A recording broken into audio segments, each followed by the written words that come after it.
One of the things that I'm praying big about, even right now, is for my son Matthew. He's going to be turning 7 in August.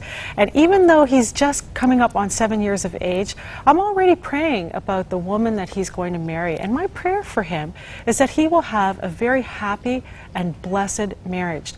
To give us some insights on how to achieve just that, we're joined now by author Fred Stoeker, widely known for his bestseller, Every Man's Battle, which details his personal struggle with sexual purity.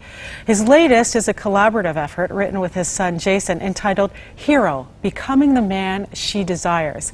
It tells about Jason's heroic efforts to go against the mainstream and set high standards, very high standards and boundaries for his God-given sexuality. And in fact, on his marriage day, when the minister said to Jason, "You may now kiss your bride," that kiss was the first one ever for the newly married couple. Fred Stoeker is here to tell us all about how to become a true hero. Welcome to 100 Huntley Street, Fred. It's great to be here. Now, I do want to talk about Hero, Becoming the Man She Desires. What a provocative title. But first, just take us back just a few steps and talk about your own struggle with your sexuality. Back in college, I had moved away from home to California. I had grown up in Iowa, and I just got real lonely, homesick, and I started to find myself hooked on pornography, and then I began chasing women. And really, by 1 year out of college, I had 4 girlfriends. I was sleeping with 3 of them, and essentially engaged to be married to 2 of them. So, I mean, I was way outside of God's plan, but I wasn't a Christian yet. But a remarkable circumstance, though, for a young man to find himself in, because your father had had many mistresses, and you had vowed growing up, when you saw all the pain and torment that that caused, you said, "I will never be like my dad." And you were committed, at least in your inner man, you're like, "I will not be like my dad." But here you were, as a young man in your early 20s, and you had become just the very thing you said you would not be. Yeah, I mean, I used to listen to my mom sob through the walls. I mean, my bedroom was right next to hers, and she would sob and say, you know, "I'm sorry I can't be the dad you need. I'm sorry I wasn't the woman that your dad needed." And it was the pain of listening to those sobs and talking to her that really settled in my heart that I wanted to be the kind of guy, a heroic guy, that wouldn't treat women that way. Trouble is that in this society, we pick up a double mind very quickly when it comes to the way we relate to people, and especially the way guys relate to women. And it became very clear to me that if I was not dating, if I wasn't doing the physical things like all the other guys talked about in the locker rooms and things, that I would lose my place in the social hierarchy. And that's a big cost, a big price to pay. And I just found myself, the more I understood that, the less I was interested in staying to that rock-solid promise I had made to myself earlier. Well, what you're about to tell us should be a clarion call to every parent who is watching this program.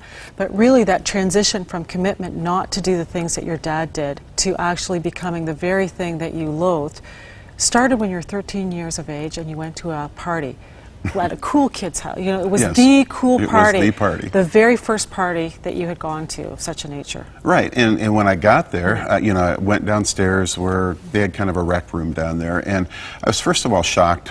The lights were low, and there were people kind of coupled off, kissing right out in the open, and I was just like shocked. Well, as I got to the bottom of the stairs and just walked in there, a girl just came out of the darkness, and she was really curvy. I mean, she had developed real early, and it was junior high, but I mean, she looked like she was 18.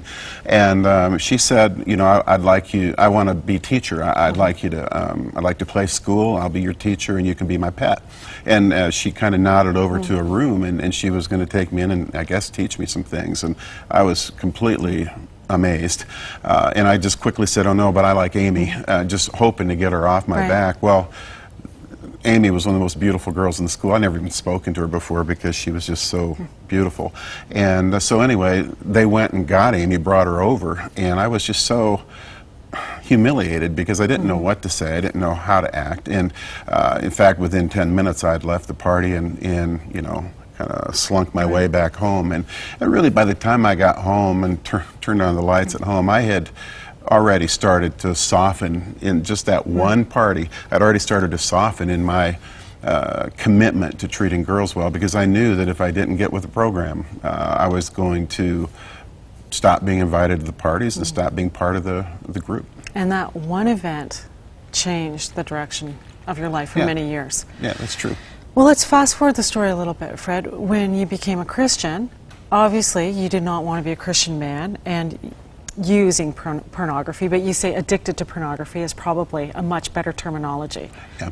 What do you say about that, that I just use this, Well, it's a tool, or all of these things that people say? Well, if we really look at the way that we're created as men, we know from just decades of study that when a man looks at pornography or something sensual like that, that there's a release of pleasure chemicals in his brain, hits the limbic center, and it feels really, really good. What we know also is that it entails a lot of the strongest chemicals in the human body. So that'll include, for instance, chemicals like dopamine, which is 30 times stronger than cocaine.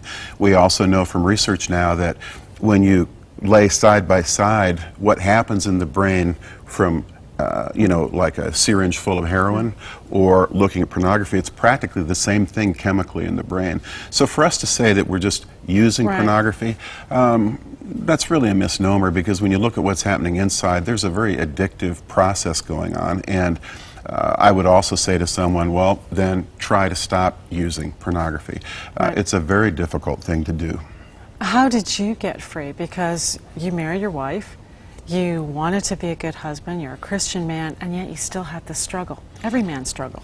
Well, one of the things that I did right away when I got married was I just decided I was not going to use my wife's money, which, you know, it's our money, so I was going to use my wife's money to buy something that would be destroying our relationship. So I quit the porn right away, but the thing is, I replaced it with other things. R-rated movies, lingerie ad inserts in the Sunday paper, might be joggers jogging by, I'd lust after them. So a lot of times we can replace the porn with other things, and we're really not free at all, and we're no more clean before God than when we started. And the real issue for me was, once I had made that switch from porn to these other things, okay, now how do I get rid of all of it? And, you know, the Lord, you know, my dad was hooked on porn, my grandfathers were hooked on porn, so it was kind of a family thing being passed down. And the real issue came was when I had a son who was 2 years old, a little toddler, and he would walk up to me with these bright eyes, and I could tell what his eyes were saying. You know, you're my hero. I want to grow up to be just like you. And sometimes I would burst out crying, and I would say, no, you can't grow up like me, because I knew I couldn't get free from this sexual sin, and I knew that likely I was going to pass that on to him, and he was going to be in that same jail cell that I'd always been in. And it's a very painful time, but the Lord used that time to bring me to the point where, you know, I could engage the battle and actually win.